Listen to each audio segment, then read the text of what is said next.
Hi, I'm Priestess, and there's a thunderstorm happening behind me, so I think it's the perfect time to talk about my EP. Yes. Okay, so thunderstorms aside, I'm going to tell you about my EP and what it was like to write it, to record it, what it means to me now that it's out, just everything that I can give you, basically. So, Shopping for Smiles. The name was a bit of a joke, but now it holds a lot of significance to me, not just because it's the name of my EP, but because I feel like that's what I do on a daily basis.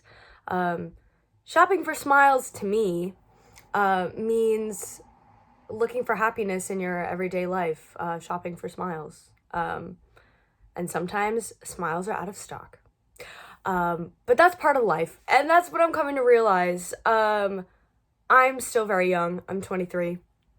This is my first official release, and I feel like for the first time in my life, I've released something where I feel like in 5 to 10 years' time, I'll look back and be like, wow, that was really cool. And you knew that you felt that way when you were 23. That's cool. I feel like whenever I talk about this EP, I always get really philosophical and like in hindsight type of view, just because I've had this body of work with me for so long. I started writing it in 2020. I recorded it late 2020, 2021, and then I released it in 2022. So this has been like essentially 3 years coming. And all the experiences that I had prior to that, to starting writing, also are part of this EP. So it just feels like this EP has been like a 5-year long journey, and now people are getting to hear it. So I have grown so much from when I wrote the first song to now having it fully out. Everything's done and fleshed out. It's a really cool thing that I got to experience, and I'm really happy that people get to listen to it and see what I'm about. This EP is very sentimental because, again, it encapsulates all of the experiences I had, or like major life-changing things that I've experienced since I started university. I think I wish I had this EP when I started university. That being said, I don't necessarily think that this EP is for people starting university. I think I wanted this EP to be something that I could listen back to and be like, oh yeah. So I wanted it to feel nostalgic both lyrically and sonically. I wanted to make sure that the ideas that I had, that I picked the right words for what I was feeling. And I'm quite happy with it. I think it went really well.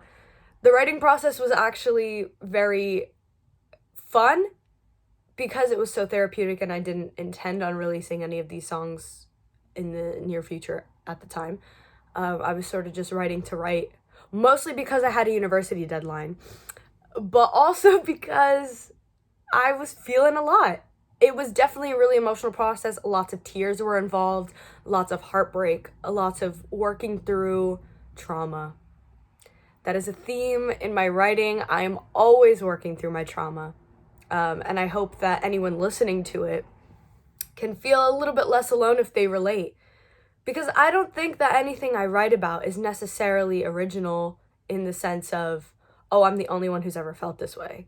Like, I know that so many people have felt a similar way, even if the exact same thing didn't happen to them. And that's part of the human experience. It's part of the connection. That's what I love. That's why I write music and will continue to write music, is to connect to people and make them feel like they're a part of something, because they are. About the recording process, I had the best time recording this EP. I think it happened at the perfect time. I had enough time after writing to really think about what I wanted it to sound like. So when I showed up to the studio, I had this long playlist of songs that I was like, these are the references that I have. And the producer that I work with, Joey Walker, he's amazing. We clicked instantly, and he knew so many of the references that I had on this track. So I knew that he was the right person to make this EP with me. And I think we we did a banging job. Sonically, I wanted the EP to feel really nostalgic, so I really brought it back to my adolescence. So the music that I was listening to in high school that I had discovered on my own, essentially. Not something that my parents or society had put on me. More of like, this is stuff that I enjoy for me, and I wanted it to sound like that. So the 1975, Catfish and the Bottlemen, Arctic Monkeys, also put a little bit of Harry Styles flair in there, but also some modern stuff because TikTok was quite getting big at the time, and I love TikTok. I love being on there, and the music that was getting really popular sounded a lot like mine. So Biba Doobie and Clairo and Girl in Red and Phoebe Bridgers, like I wanted it to be that. So it's very indie sounding, but also Nirvana is my favorite band of all time. So I remember telling Joey, I was like, I want it to sound like the guitar is underwater. I don't know how else to explain that, but I want the guitar to sound like it's underwater. And he got it. And I think that on Like Me and You specifically, the guitars do sound like they're underwater, especially at the end. And it's probably my favorite part of the song. I had so much fun recording it. I played on some of the songs, but it was mostly just me and Joey in the studio watching Addams Family or whatever, or some cooking show while we were working on this. And I just had a great time. So many good memories associated with the recording process that by the time I came around to releasing it, like a year after recording it, I already knew what I wanted the visuals to look like, which was the best part. I felt like I had optimum time to make sure each and every part of this release was the way I wanted it to be. And I'm so happy with how it turned out, and I'm so happy that people get to listen to it now. It means the absolute world to me that I'm able to do this and that people are able to listen and are enjoying it. And if there's one thing that you can take away from this, is that I will always be here to share any hard feelings that you might not feel like you can share. If you ever need a shoulder to cry on, if you ever feel like you need someone, it sounds so cheesy, but I really mean it. I do.